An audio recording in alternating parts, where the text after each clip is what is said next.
Meron din pang matagalan. Nababaguhin ka.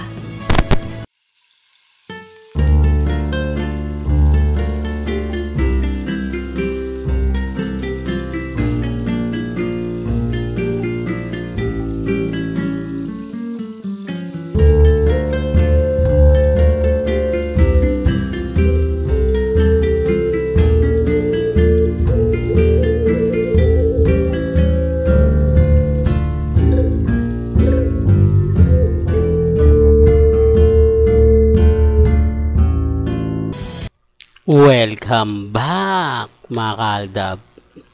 Ito po yung pinaka-latest na sinasabi nga po nila. Bakit daw po sa Canada isushoot? Dahil ang sinasabi nga po nila pupunta po daw si Joy sa Singapore. Bakit hindi daw po sa Singapore ganapin ang Hello Love Goodbye Part 2? Na kung pagbabasihan nyo naman po yung mga kwento, yung mga sinasabi po, may punto naman po. Singapore po talaga yung punta, pero bakit nga po raw sa Canada?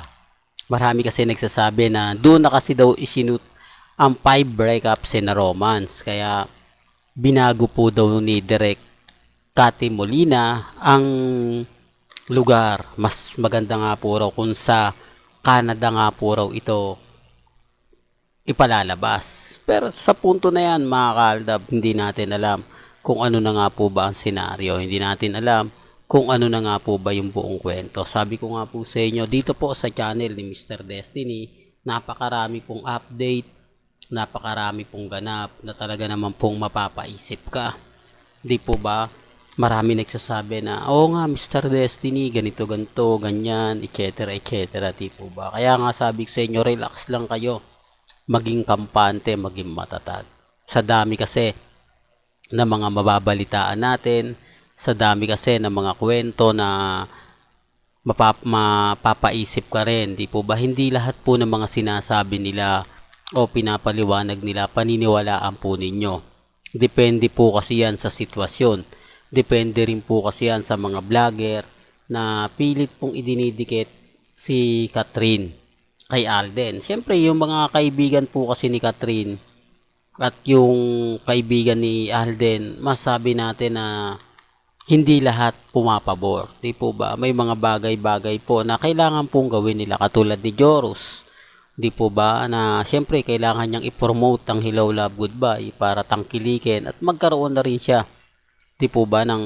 Tapos si Jeff Tan. Kaya nga po dami pong mga bali-balita na keso ganito, keso ganon, na hindi mo alam kung sino nga po ba talaga yung nagsasabi ng totoo at nagsasabi ng fake news at kung kailan nga po ba ito ipalalabas. Di po ba? Sa ngayon wala pa dahil hindi pa naman po inaanunsyo ni Direk Cathy Molina. At ang sabi nga ni Alden, kapag tapos na yung mga project niya, sa kanya lang daw to sisimulan. Pero may bali-balita pa nga po mga kaaldab sa May 17, pero magbibigay pa rin po tayo ng update. Matagal pa naman po yan. Kumbaga, syempre, kukumpirma natin yan. Hindi po ba? Sabi ko nga po sa inyo, ba't ganun? Pag sila mag-post kahit hindi pa update, kahit hindi pa masyado nagbo-boom, pinaniniwalaan nila. Pero kapag tayo nagaling naman po mismo sa malapit kay Alden Richards, sinasabi nilang fake news. Samantalang lahat po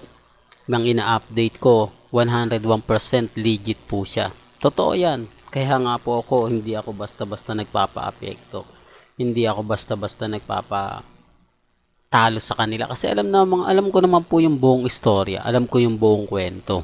Dahil ako po mismo nakaka-relate sa mga pinopost nila. Siyempre magtatanong ka, anong ang silbi kung magsisinungaling sila sa atin? Di po ba? Sinasabi naman po nila yung totoo. Kaya lang siyempre yung mga vlogger, yung mga gusto sakat din, gagawa na nila ng issue para pag-usapan, di po ba?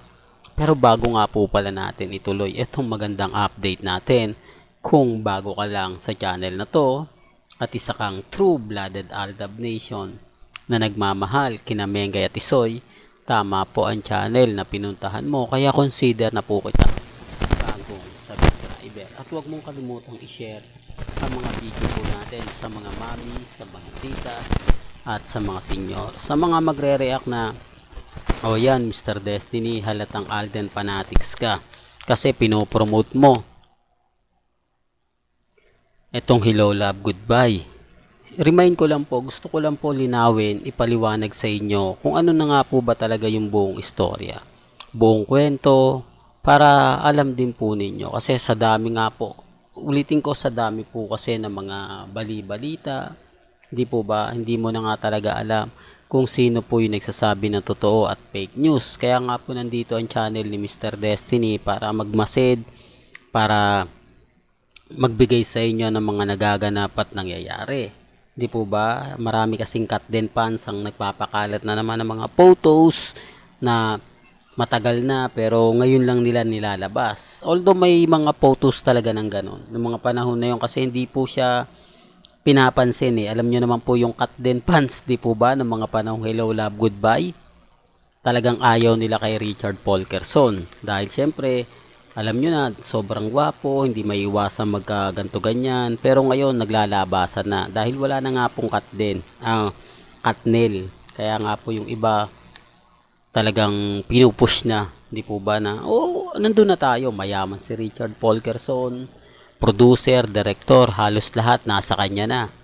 Halos masabi mo na, kumbaga, pamilya na lang ang kulang kay Richard Polkerson.